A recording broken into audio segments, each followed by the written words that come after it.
Well, howdy there, Internet people. It's Bo again. So today we're going to talk about a statement that came out of the Russian hierarchy, and we're going to talk about the disconnect between that statement and the reality on the ground. And we're going to talk about how this information might shape the next year. A high-ranking member of the Russian establishment, Medvedev. This is a person who was instrumental in Putin retaining power for as long as he has. He, in many ways, is seen as a possible successor to Putin. And currently, I want to say he's the deputy chief of security for the Russian Federation or something like that. This is not a person who gets their kicks on TikTok. Okay? This is a person who has been in the Russian establishment for a very long time. This is what they had to say. This is why it is so important to achieve all the goals of the special military operation, to push back the borders that threaten our country as far as possible, even if they are the borders of Poland. So this is the second time you've had a high-ranking member within the Russian establishment mention possible action against Poland recently. The difference is this time it matters. This time it really is somebody who is in the Russian establishment, not just a front man, so to speak. Now,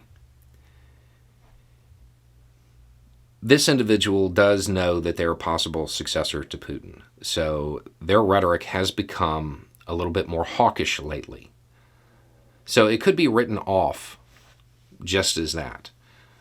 But it's also worth noting that a lot of governments, not just Russia, have a tendency of floating ideas to the public to get them prepared for something they plan to do in the future. And it may be that. We don't actually have a good read on what the intention is here, other than it's a very blunt statement saying they plan on taking a bunch of territory and holding it, creating new little countries to act as a buffer and to maintain their sphere of influence through military means. That's about all you can really take away from this. Does this mean that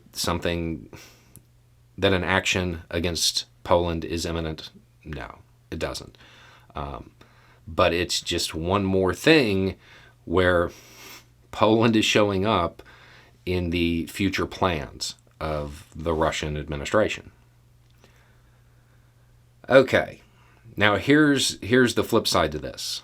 This is a total disconnect from the reality on the ground. A total disconnect. You have everything that's going on with the infighting within the Russian military establishment between Wagner and the normal generals and all of that stuff.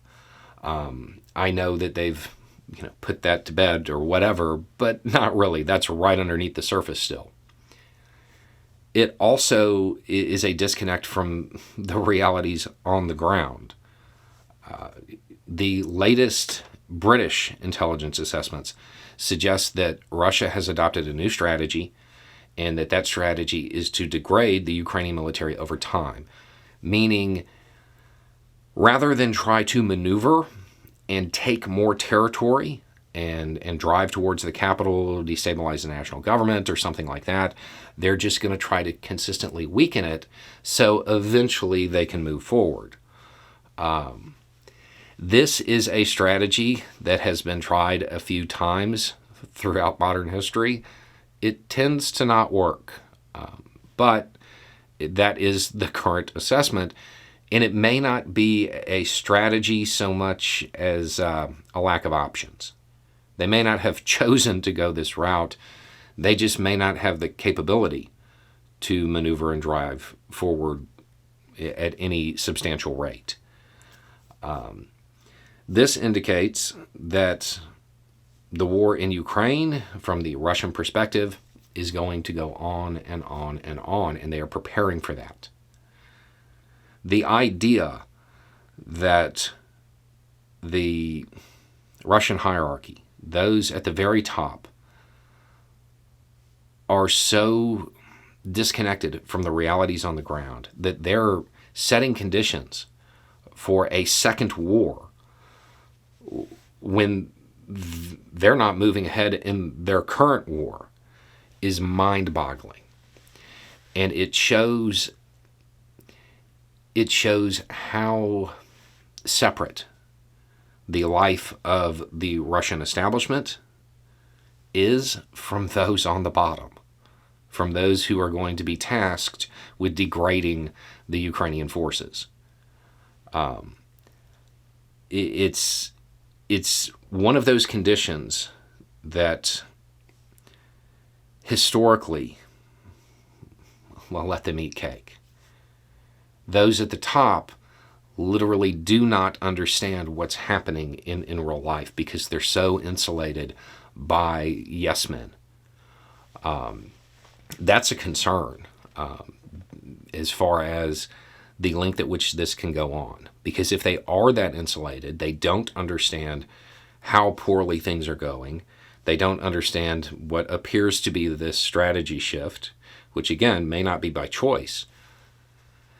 They may make decisions that are actively harmful to the Russian people and the rest of the world.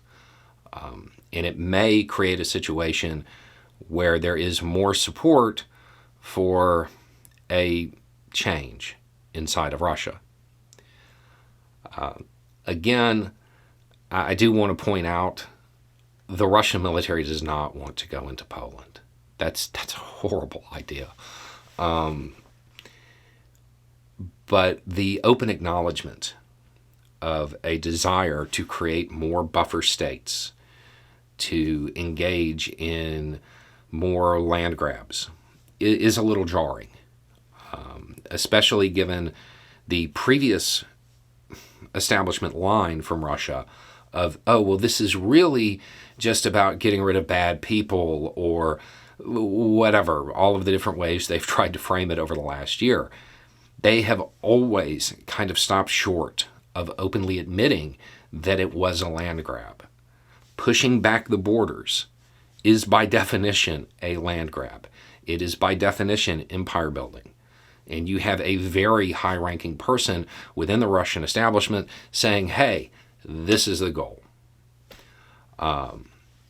So while I know there are elements that are pushing for negotiations, it seems unlikely that they're going to go anywhere, or if they do, they will be used for anything other than to give the Russian military a break to regroup. Any negotiation that Russia enters into based on this statement is going to be with the goal of keeping the territory that they have occupied thus far. And it seems really unlikely that the Ukrainian negotiators are even going to work from that as a starting point. We can expect this to continue. Anyway, it's just a thought. Y'all have a good day.